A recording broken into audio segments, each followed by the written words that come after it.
Hello friends, maths magic में आपका स्वागत है।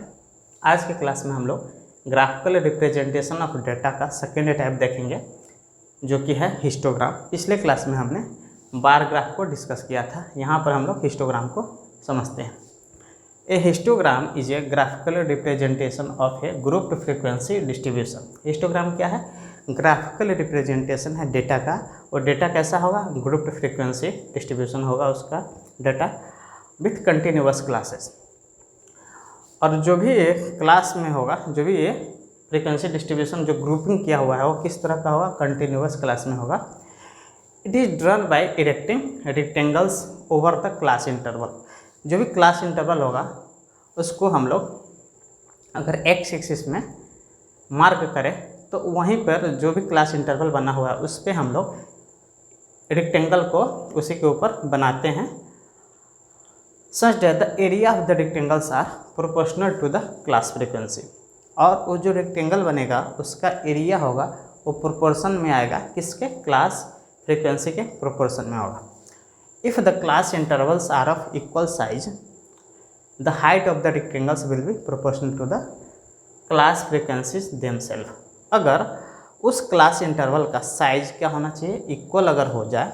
यहाँ पर क्लास इंटरवल क्या है? Class interval. If the class interval are of equal size, यहाँ पर क्लास इंटरवल का बात करें तो 30.5 से लेकर 35.5 में क्लास इंटरवल कितना है? 5 है। यहाँ पर भी 5 है, यहाँ पर भी, यानी कि सब का क्लास इंटरवल कैसा है? सेम हो। If the class intervals are of equal size, यहाँ सब क्लास इंटरवल का साइज इक्वल है, तो उस केस में height of the rectangles will be proportional to the class frequency themselves. उस केस में सिर्फ हाइट जो होगा वही प्रोपोर्शनल होगा उसके फ्रीक्वेंसी से, क्लास फ्रीक्वेंसी से। अगर ये क्लास इंटरवल वेरी करेगा उस केस में सिर्फ हाइट नहीं, पूरा एरिया जो होगा इसका area is proportional to the class frequency. अगर क्लास इंटरवल अगर सेम है तो height is proportional to the class frequency, otherwise area is proportional to the class frequency। Unlike a bar graph, there are no gaps in between consecutive rectangles। इसका मतलब है bar graph में क्या होता था? हर बार के बीच में एक इक्वल गैप होता था, लेकिन यहाँ पर क्या होगा? There are no gaps in between consecutive rectangles। जो भी रेक्टेंगल्स यहाँ दिख रहा है, बना हुआ है, उसके बीच कोई भी गैप नहीं है। कंजिक्यूटिव रेक्टेंगल्स एक दूसरे से सटा हुआ है, जबकि बार ग्राफ में हर बार के बीच में इक्वल गैप होता था। अब हम लोग एक एग्जांपल के हेल्प से समझते हैं कि हिस्टोग्राम को कैसे हम लोग ड्रॉ करेंगे, कोई भी डेटा दिया हुआ है उसके हेल्प से। यहाँ पर ध्यान देना है, बार ग्राफ में क्या होता था? एक्स एक्सिस में कुछ वेरिएबल्स होते थे, वाई एक्सिस में उसका वैल्यू होता था, वैल्यू ऑफ द वेरिएबल, और उस प्रकार हम लोग बार का कुछ विड्थ लेकर अपना सुविधा अनुसार उतना सेम विड्थ का बार बनाते थे विथ इक्वल गैप्स, और जो भी उसका वैल्यू होता था वाई एक्सिस में उतना मार्क, उतना हाइट का हम लोग बार बनाते थे, तो वो था बार ग्राफ। लेकिन यहाँ पर है एक्स एक्सिस में कैसा रहेगा? क्लास इंटरवल रहेगा। क्लास इंटरवल, अगर वो क्लास इंटरवल सेम भी हो सकता है और वेरी भी। अगर सेम रहा तो उस केस में हमारा जो इस यहाँ पर रेक्टेंगल बनेगा उस रेक्टेंगल का height is proportional to the class frequency. अगर विड्थ वेरी करेगा उस केस में area is proportional to the class frequency. इस बात को ध्यान रखना है। यहाँ पर हम लोग इस क्वेश्चन में, इस एग्जांपल में देखेंगे, यहाँ पर क्या है? क्लास इंटरवल क्या है? सेम है, यानी क्लास विड्थ बोल सकते हैं या क्लास इंटरवल। यहाँ पर देख सकते हैं इसके बीच क्लास इंटरवल या क्लास विड्थ कितना है? 5 यूनिट का है, यहाँ भी 5 है, यानी हर क्लास इंटरवल का जो विड्थ है वो कितना यूनिट का है? 5 यूनिट का है। तो यहाँ सब का विड्थ बोल सकते हैं, जो भी रेक्टेंगल बनेगा सबका विड्थ सेम होगा। उस केस में इसका हाइट जो होगा, बार का height is proportional to the class frequencies. तो इस बात को ध्यान रखना है, बार ग्राफ और इसमें क्या अलग है। यहाँ पर एक्स एक्सिस में क्या दिया रहेगा? हमको एक्स एक्सिस में क्या ड्रॉ करना होगा? जो भी हमारे पास क्लास इंटरवल दिया रहेगा उसको मार्क करेंगे। यहाँ क्लास इंटरवल शुरू है 30.5 से लेकर कहाँ तक गया है 60.5 तक। तो हम लोग 30 जीरो से यहाँ शुरू नहीं है, तो यहाँ 30.5 मार्क किए। उसके पहले इतना स्पेस के लिए हम लोग यहाँ एक ब्रेक दिए हैं एक्स एक्सिस में, इससे ये रिप्रेजेंट करेगा कि इसके बीच 30.5 यूनिट तक लिया गया होगा। उसके बाद हम लोग लीनियर स्ट्रेट लाइन में हम लोग इसको पॉइंट आउट करेंगे 30.5 से लेके हर 5-5 यूनिट का आगे यहाँ तक 60.5 तक। तो 30.5, 35.5, 40.5, 45.5, 50.5, 55.5, 60.5।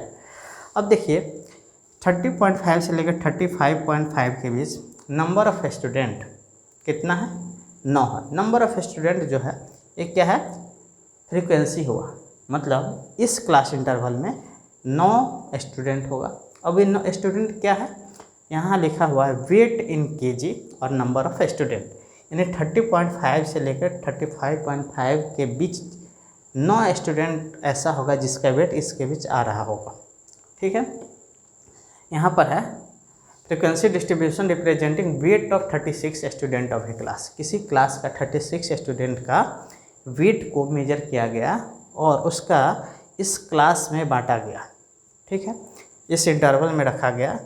तो फर्स्ट जो है इस इंटरवल में 9 स्टूडेंट का वेट आया, 35.5 से लेकर 40.5 के बीच 6 स्टूडेंट आया। इसी तरह अगला में 15 है, उसमें उससे अगला में 3 है, उससे अगला में 1 है और उससे अगला में 2 है। टोटल नंबर ऑफ स्टूडेंट कितना हुआ, 36।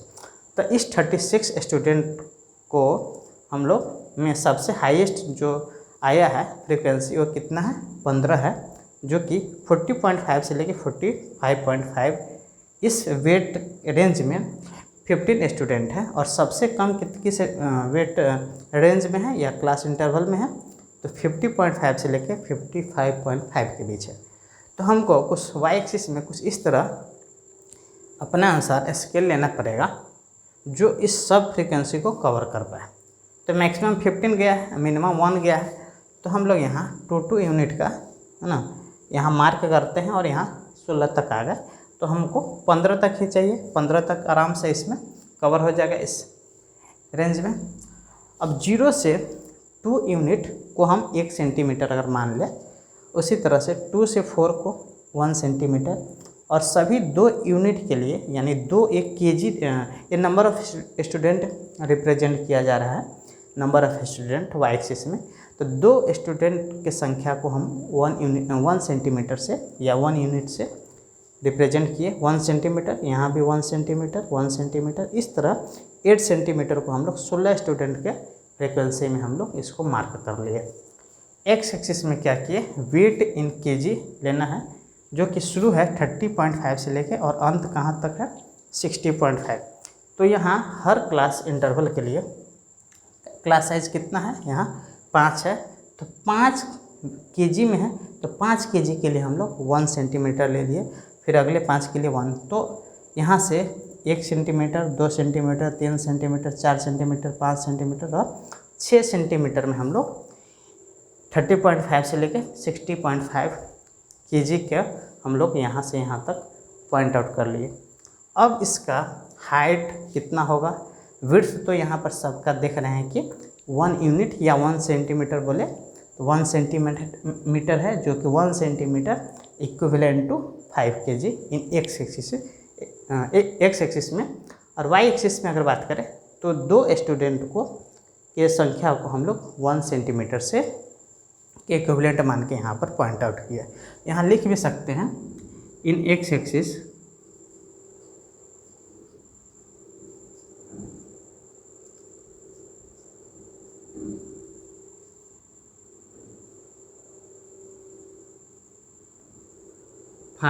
kg equal to 1 centimetre,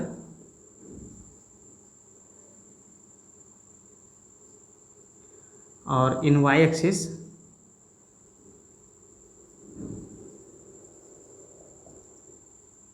2 student को हम लोग 1 सेंटीमीटर लिए। ये हमारा स्केल हो गया, इसी स्केल पे हम इस ग्राफ को बनाए हैं। अब देखिए 30.5 से 35.5 में कितना स्टूडेंट है, 9 स्टूडेंट है। तो यहाँ पर हमारा विड्थ क्या है, सब सेम है। तो अगर विड्थ सेम है तो यहाँ लिखा हुआ है इफ़ द क्लास इंटरवल या क्लास विड्थ बोले आर ऑफ इक्वल साइज, अगर ये इक्वल साइज का है, देखिए 5-5 यूनिट का सब है, 5-5 kg, यानी अगर क्लास विड्थ यहाँ पर क्या है, सेम है, उस केस में height of the rectangle will be proportional to the class frequencies themselves. तो जो भी उसका हाइट होगा वो क्लास फ्रीक्वेंसी के एक प्रोपोर्शन में आएगा, ठीक है। तो यहाँ पर इस क्लास इंटरवल का विड्थ कितना है, 5 है, और सबका 5 ही है। तो इस क्लास इंटरवल का फ्रीक्वेंसी कितना है, 9 है। तो इसका हाइट भी हम लोग कितना यूनिट लेंगे, 9 स्टूडेंट के बराबर ले लेंगे, ठीक है। तो 9 कहाँ पर आ रहा है, यहाँ पर देखिए 8 स्टूडेंट को 4 सेंटीमीटर, 10 स्टूडेंट यानी 5 सेंटीमीटर क्या हाइट लेंगे। उसी तरह 9 स्टूडेंट है, इसका मतलब 8 और 9 के बीच एकदम बीचों बीच आएगा। तो यहाँ से यहाँ 4.5 सेंटीमीटर हाइट का हम लोग पहला रेक्टेंगल बना लेंगे।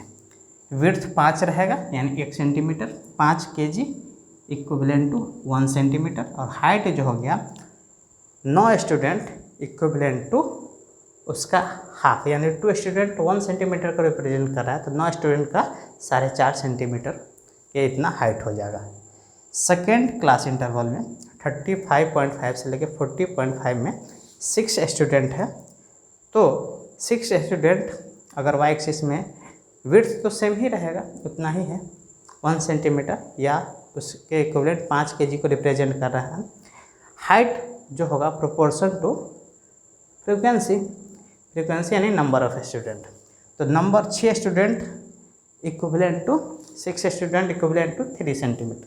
तो 6 यहाँ से यहाँ तक है, जो कि 1, 2 और 3 सेंटीमीटर को की हाइट को यहाँ रिप्रेजेंट करेगा 6 स्टूडेंट का संख्या को। तो इस प्रकार जो दूसरा होगा उसका प्रोपोर्शन हाइट के प्रोपोर्शन में ही क्लास फ्रीक्वेंसी होगा। तो ये 3 सेंटीमीटर यानी 6 यूनिट के बराबर होगा, ठीक है। तीसरा में देखेंगे जो कि 40.5 से लेके 45.5 में 15 स्टूडेंट है, 15 स्टूडेंट है। यहाँ भी क्लास साइज सेम ही है, 5 है, सब में 5 है, इसीलिए इसमें हाइट कितना होगा, height is proportional to the height या length is proportional to the class frequency. यहाँ क्लास फ्रीक्वेंसी या नंबर ऑफ स्टूडेंट कितना, 15। तो नंबर ऑफ स्टूडेंट 15, यहाँ पर 14 और 16 के बीच आएगा। तो इसी हाइट का है ना हमारा रेक्टेंगल बनेगा 40.5 से लेकर 45.5 के बीच, और ये 15 स्टूडेंट रिप्रेजेंट करेगा 7.5 सेंटीमीटर को, लंबाई को 7.5 सेंटीमीटर। यहाँ से यहाँ ये 1 सेंटीमीटर के इक्विवेलेंट है, 2 यूनिट यानी 2 नंबर ऑफ स्टूडेंट। उसी तरह 2, 3, 4, 5, 6, 7 और इसके बीच 15 स्टूडेंट 7.5 सेंटीमीटर के हाइट का बनेगा तीसरा रेक्टेंगल। विड्थ सेम ही रहेगा। उसी तरह चौथा के लिए अगर बात करें 45.5 से लेकर 50.5 में 3 स्टूडेंट आ रहा है। 3 स्टूडेंट का मतलब हो गया 1.5 सेंटीमीटर। यहाँ से यहाँ 2 और 4 के बीच में 3 स्टूडेंट को रिप्रेजेंट किया जा सकता है, जो कि 2 स्टूडेंट 1 सेंटीमीटर और 1 स्टूडेंट आधा सेंटीमीटर के लेंथ का या हाइट के बराबर यहाँ पर हम लोग चौथा रेक्टेंगल को ड्रॉ कर सकते हैं। विड्थ सब में 1 सेंटीमीटर ही होगा। पाँचवा में 50.5 से लेकर 55.5 में 1 स्टूडेंट है। 1 स्टूडेंट का मतलब हो गया यहाँ से इसका आधा यूनिट के लंबाई के बराबर होगा। तो 1 यूनिट मतलब आधा centimetre, 1 student equivalent to half centimetre हो जाएगा। तो आधा सेंटीमीटर इतना हाइट इसका रेक्टेंगल का होगा। विड्थ इसका भी 1 सेंटीमीटर या 5 kg के इक्विवेलेंट होगा। और लास्ट जो है क्लास इंटरवल 55.5 से 60.5, इसमें 2 स्टूडेंट आ रहा है। तो 2 स्टूडेंट यानी कि 1 सेंटीमीटर के हाइट के बराबर हमारा छठा रेक्टेंगल ड्रॉ होगा। इस तरह से हम लोग 6 रेक्टेंगल को इस प्रकार ड्रॉ कर सकते हैं। सभी एक दूसरे से सटा है, कोई भी बीच में गैप नहीं है, इसी को हम लोग बोलेंगे हिस्टोग्राम। हिस्टोग्राम कैसे बना? इस डेटा के हेल्प से बना। डेटा किस तरह का होना चाहिए? Continuous grouped frequency distribution with continuous classes होगा, कंटिन्यू होगा। जैसे 30.5 से 35.5, फिर 35.5 से 40.5, इसी तरह पूरा कंटिन्यू है, कोई भी गैप नहीं है और सबका कुछ न कुछ सभी क्लास के लिए कुछ न कुछ फ्रीक्वेंसी है। तो ध्यान रखना है, grouped frequency distribution with continuous classes में हम लोग हिस्टोग्राम को ड्रॉ कर सकते हैं। कोई भी गैप नहीं होगा रेक्टेंगल्स के बीच। और यहाँ पर हमारा ध्यान रखना है कि area of the rectangle are proportional to the class frequencies. अगर क्लास इंटरवल कैसा हो? इक्वल साइज का हो। क्लास इंटरवल जैसे इस केस में इक्वल साइज का है, उस केस में height of the rectangle is proportional to the class frequencies. ठीक है। अब हम लोग नेक्स्ट एग्जाम्पल देखेंगे, जिसमें हम लोग देखेंगे कि जो अगर क्लास इंटरवल वेरी करे या क्लास विड्थ चेंज हो जाए, चेंज रहे, कुछ का अलग रहे कुछ का अलग है, उस केस में हमारा हिस्टोग्राम किस तरह का होगा, कैसे बनेगा, उसको हम लोग नेक्स्ट वीडियो में समझेंगे। अब तक के लिए इतना ही, फिर मिलते हैं नेक्स्ट क्लास में। Thank you.